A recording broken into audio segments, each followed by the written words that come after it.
I'm honored to be joining your discussion and proud of New Jersey agriculture's role in fighting food insecurity. We at the department have launched many efforts over the past several years to strengthen the ways in which what is grown, raised, and produced here can be a base from which we will provide food security for all New Jersey residents. We have a population in our state of over 9 million people and over 700,000 acres of farmland. So it is not realistic to think we can feed all New Jersey residents with what we produce on our farms alone. Fortunately, New Jersey also has a remarkably vibrant food processing sector and logistics build out. We can clearly supply effectively, but what is the model we are striving for?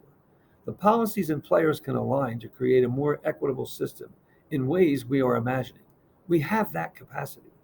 We need a comprehensive, all hands on deck way to ensure necessary healthy foods are available, affordable, and accessible to all residents.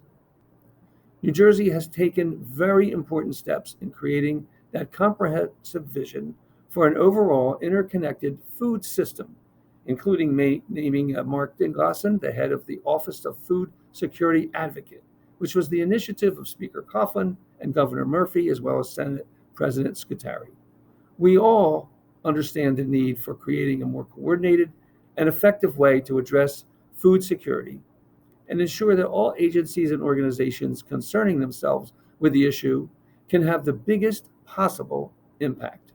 We don't need to start from scratch or be in full pioneer mode. Localities around the nation have already created some effective food system master plans. We can borrow elements from successful operations and craft our own version that caters to the unique aspects of New Jersey and its 564 towns in 21 counties. One of the successes we've seen in recent years on the food security front has been the proliferation of community farmers markets. Having an avenue through which farmers can bring their fresh, healthy agricultural products directly to consumers must continue to be a crucial part of our overall strategy. Unfortunately, there are transportation impediments and other gaps that prevent residents from getting to some of these markets. We took cues during COVID when we were able to overcome supply blockages when many distribution channels were fractured and reworked networks. It can be done. We have seen cities address food insecurity through community gardens, which are able to produce fresh fruits and vegetables on small plots of land. But we must ask, how much food is being produced on these small lots? Is it enough to close the gap left by the dearth of other retail fresh produce businesses in these cities? Despite community gardens' best efforts, it addresses the gap, but won't fully close it. Therefore, we need to look for ways to increase outputs. It surely will include indoor growing systems. In addition to the beneficial food provided by community gardens, we should encourage them to operate as year-round incubators, where members of the community can come to learn how to farm, gain knowledge on the business of food, and promote the importance of healthy food choices. It is vital we look to create a better sense of permanency for these plots via long-term leases. If a community garden organization is constantly looking over its shoulder and worrying about being displaced by development plans, they really cannot make substantial investments in that plot. We must have the cities in which these community gardens exist be full partners in their success. Their host cities must understand the importance of these efforts and not the view of the gardens as simply placeholders for developers to ultimately dismantle.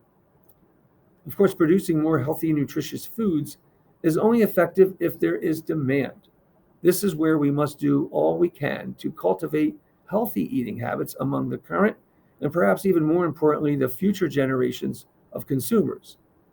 An effective tool we have is our work with school feeding programs and the associated school garden and farm to school efforts that are hailed around the country as a model for food education. Crucially, we must continue to boost school feeding sponsors' ability to provide healthy, locally grown foods and supplement them with curriculums that emphasize exposing students to how food lands on their plate. The Division of Food Nutrition here in our Department of Agriculture oversees not only the administration of school feeding programs, but also the community feeding programs that address food insecurity outside the school day and beyond the students to the adults in our communities. This generates a synergy and a continuity among the programs, as well as with the community, food banks, pantries, and soup kitchens that are a vital link between the food providers and the community. Further, our food banks are a great model for any organization aiming to fight food insecurity, especially when it comes to how they limit administrative overhead. For instance, talking with the leaders of the community food bank in Hillside, I learned that their administrative expense percentages are in the single digits. Meanwhile, many organizations have their efforts undercut by having bloated administrative costs and become management top heavy. That makes meeting the needs of those relying on these services more challenging. Starting small and building on success will allow the enterprise to stay lean and nimble. If we start at the base of each community and constituency and build up and out to develop a network of successful projects and collaborations, we will be successful in a more equitable food system that seeks to ensure healthy choices that end up on everyone's menu across the state. We have the resources, the know how, and the drive when we align our goals and make our plans to build a reliable and resilient model. I look forward in walking this path together with you.